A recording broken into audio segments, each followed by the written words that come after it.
Sir, ഇന്ത്യക്ക് മേൽ America ഏർപ്പെടുത്തിയ താരിഫിൽ അമേരിക്കയ്ക്ക് തന്നെ വലിയ തിരിച്ചടി ലഭിക്കുന്നു എന്ന വാർത്തകളാണ് വിദേശ മാധ്യമങ്ങൾ ഉൾപ്പെടെ പങ്കുവയ്ക്കുന്നത്. അല്ലെങ്കിൽ തിരിച്ചടി ലഭിക്കാൻ പോകുന്നുവെന്ന്. കാരണം അമേരിക്ക ഇത്തരത്തിൽ ഇന്ത്യക്ക് മേൽ ഏർപ്പെടുത്തിയ താരിഫിലൂടെ അത് വലിയ ഭീഷണികൾ അമേരിക്ക ഭാവിയിൽ നേരിടേണ്ടി വരും. നിരന്തരം അമേരിക്ക ലോകരാജ്യങ്ങളിൽ ചിലരോട് കാണിക്കുന്ന വിരട്ടലും ഭീഷണികളും ഒന്നും ഇനി നടപ്പാകില്ല എന്ന് കാണിച്ചു കൊടുക്കുന്ന ആദ്യത്തെ രാജ്യമായി ഇന്ത്യ മാറുകയാണ്. ഇത്തരത്തിൽ അമേരിക്കയുടെ എല്ലാ വെല്ലുവിളികളെയും അതിജീവിക്കാം, അല്ലെങ്കിൽ ലോകക്രമത്തിൽ ഇനിയൊരു നേതാവായി നിൽക്കാൻ അമേരിക്കയ്ക്ക് കഴിയില്ല, ആ സ്ഥാനത്തേക്ക് ചിലപ്പോൾ ഇന്ത്യ എത്തിയേക്കാം എന്ന തരത്തിൽ വാർത്തകൾ വരുന്നുണ്ട്. എത്രത്തോളം ശരിയാണ് പുറത്തുവരുന്ന ഈ വാർത്തകൾ? അമേരിക്കയുടെ ഒരു കാലം കഴിയുകയാണ്. അല്ല, അങ്ങനെ അമേരിക്കയുടെ കാലം നാളെ കാലത്ത് കഴിയുകയാണോ എന്നൊക്കെ ചോദിച്ചാൽ നമ്മളിപ്പോ അത് പറയാം, നമ്മൾ ഇവന്മാര് വിഡ്ഢിത്തം പറയുകയാണെന്ന് പറയും. പക്ഷെ അങ്ങനെയല്ല.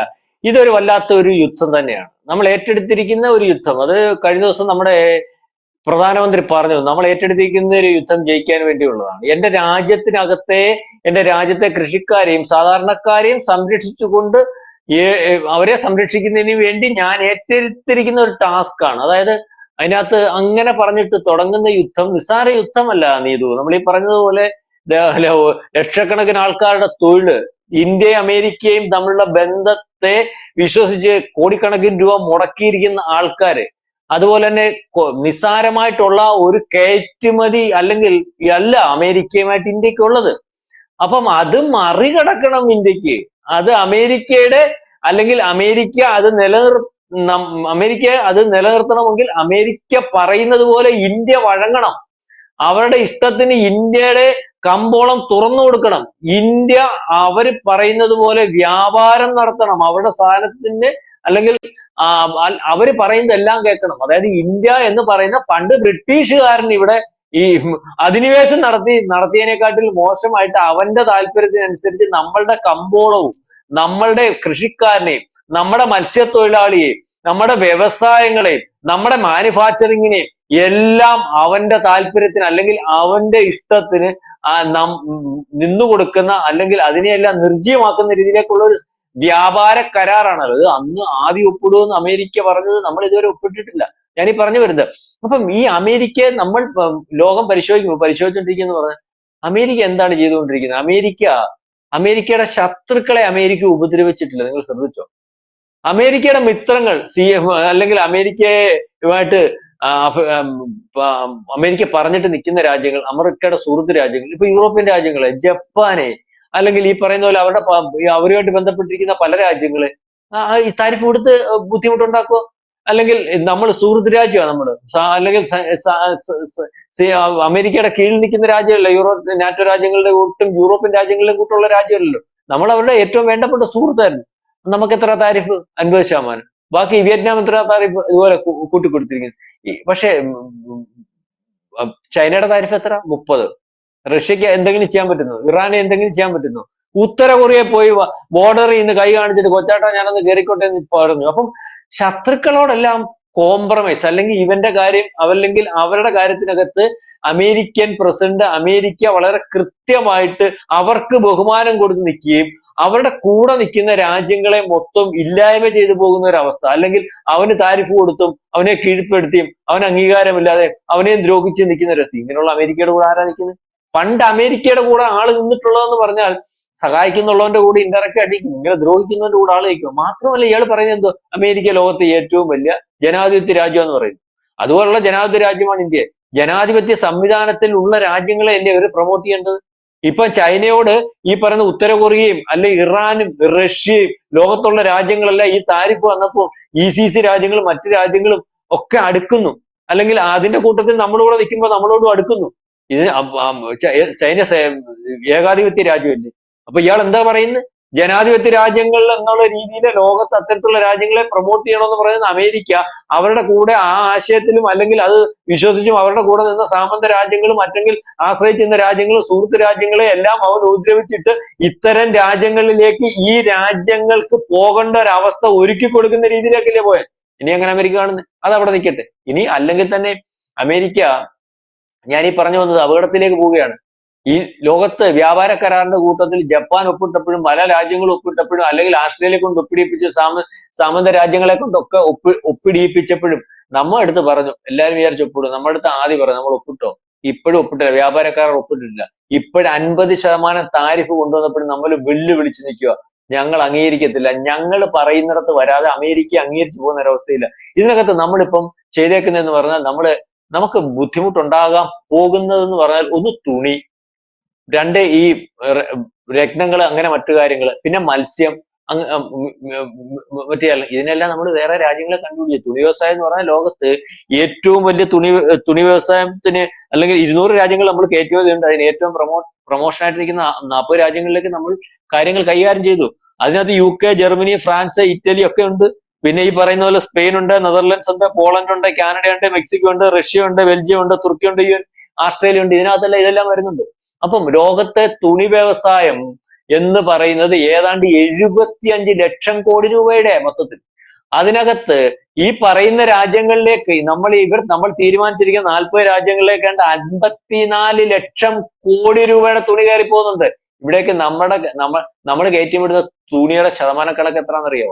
ആ രാജ്യങ്ങൾ നമ്മൾ കയറ്റിവിടുന്നല്ല, ആ രാജ്യങ്ങൾ മൊത്തം കച്ചവടം നടക്കുന്ന 54 ലക്ഷം കോടി രൂപയുടെ. നമുക്കതിനകത്ത് ഏതാണ്ട് 4% മാത്രമാണ് നമുക്കുള്ളത്. അതായത് ഏതാണ്ട് 3.2 ലക്ഷം കോടി രൂപയുടെ തുണി വ്യവസായം മാത്രമേ നമ്മൾ വെളിയിലോട്ട് കയറ്റുമതി ചെയ്യുന്നുള്ളൂ. പക്ഷെ നമ്മുടെ ആഭ്യന്തര ഉൽപാദനം നമ്മൾ ഉൽപ്പാദിപ്പിക്കുന്ന പറഞ്ഞാൽ വേണ്ട 16.5 ലക്ഷം കോടി രൂപ, ബാക്കി 12 ഇവിടെ കിടക്കുക, ആഭ്യന്തര കച്ചവടം. അപ്പം നമ്മൾ ഈ രാജ്യങ്ങളിലേക്ക് അവരുടെ രാജ്യങ്ങളുമായിട്ട് സംസാരിച്ച്, എംബസിയുമായിട്ട് സംസാരിച്ച്, ജപ്പാൻ മറ്റു രാജ്യങ്ങളുമൊക്കെ സംസാരിച്ച് ഏതാണ്ട് ധാരണയിലെത്തിയിട്ടുണ്ട്. അവിടുന്നുള്ള കുറവ് ഇവിടെ നികത്തും. അവിടുന്നുള്ള കുറവ് ഇവിടെ നികത്തുമല്ല, നമ്മുടെ ഇപ്പൊ ആഭ്യന്തര ഉത്പാദനം, അതായത് 75 ലക്ഷം കോടി രൂപയുടെ ലോകത്ത് തുണി വ്യവസായം നടക്കുന്നിടത്ത് 4% മാത്രം ഇന്ത്യക്ക് ഇൻവോൾവ്മെന്റ് ഉള്ളപ്പോൾ 3.25 ലക്ഷം കോടി രൂപയുടെ മാത്രമാകുമ്പോൾ നമ്മൾ ഈ മേഖലയിലേക്ക് ശ്രദ്ധ കേന്ദ്രീകരിച്ചു കഴിഞ്ഞു. നമ്മൾ ഇനി അവിടെ തുണി കയറ്റുമതി ചെയ്യാൻ പോകുന്നത് ഇപ്പൊ ഉള്ളതുപോലെ അല്ല. ഇതിനകത്ത് 4%-ൽ നിന്ന് ചിലപ്പോൾ 10%-ആവും, 15%-ആവും, 20%-ആവും. നല്ല രീതിയിൽ നമ്മൾ ആ മേഖലയിലേക്ക് കടക്കുന്നതിന് വേണ്ടി തീരുമാനിച്ചു. കഴിഞ്ഞ ദിവസം മോദി വേറൊരു കാര്യം പറഞ്ഞല്ലോ, 100 രാജ്യങ്ങളിലേക്ക് ഇലക്ട്രിക് കാർ കയറ്റിവിടാൻ പോവാന്ന് പറഞ്ഞ മനസ്സിലായില്ലേ? 100 രാജ്യങ്ങളിലേക്ക് ഇലക്ട്രിക് വെഹിക്കിൾ ഇന്ത്യയിൽ നിന്ന് കയറ്റിവിടാൻ പോവാന്ന് പറഞ്ഞു. അതായത് ഞാൻ പറഞ്ഞു വന്നത്, ഇതിനെ നമ്മൾ അതിജീവിക്കും.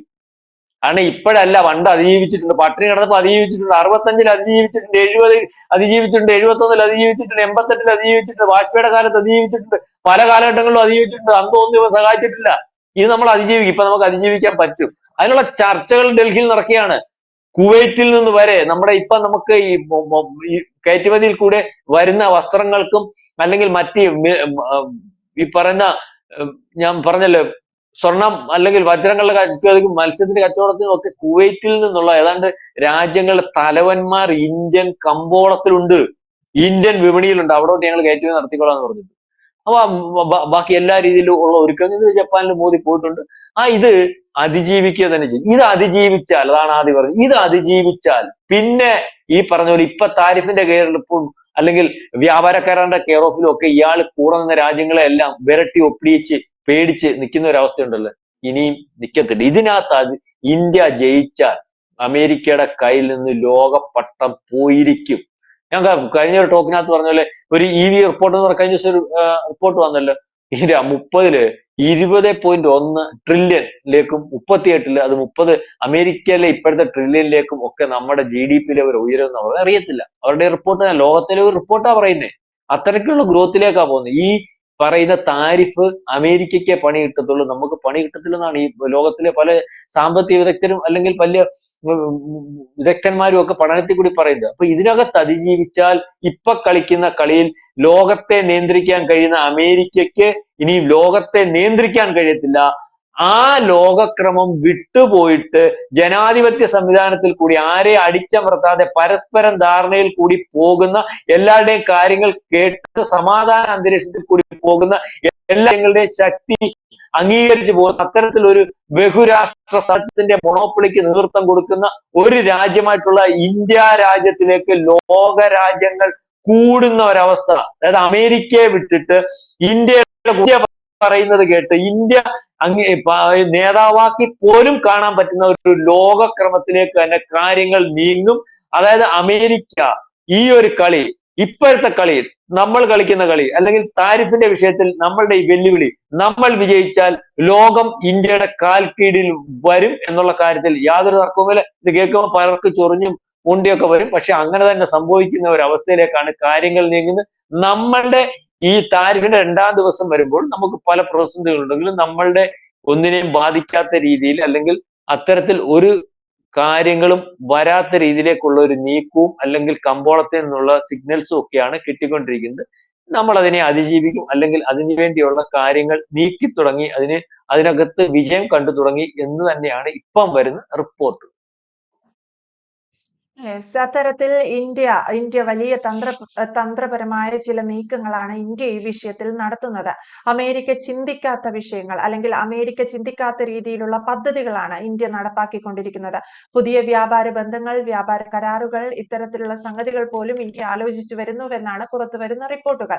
അങ്ങനെയാണെങ്കിൽ പ്രശാന്ത് സാർ പറഞ്ഞതുപോലെ ലോകക്രമത്തിൽ അമേരിക്കയുടെ ഒരു ആധിപത്യം അവസാനിച്ചേക്കാം. വ്യക്തമാണ്. Thank you sir. കൂടുതൽ വാർത്തകളും വിശേഷങ്ങളും നിങ്ങളിലേക്ക് എത്താൻ ABC മലയാളം സബ്സ്ക്രൈബ് ചെയ്യുക, ബെൽ ബട്ടണും അമർത്തുക.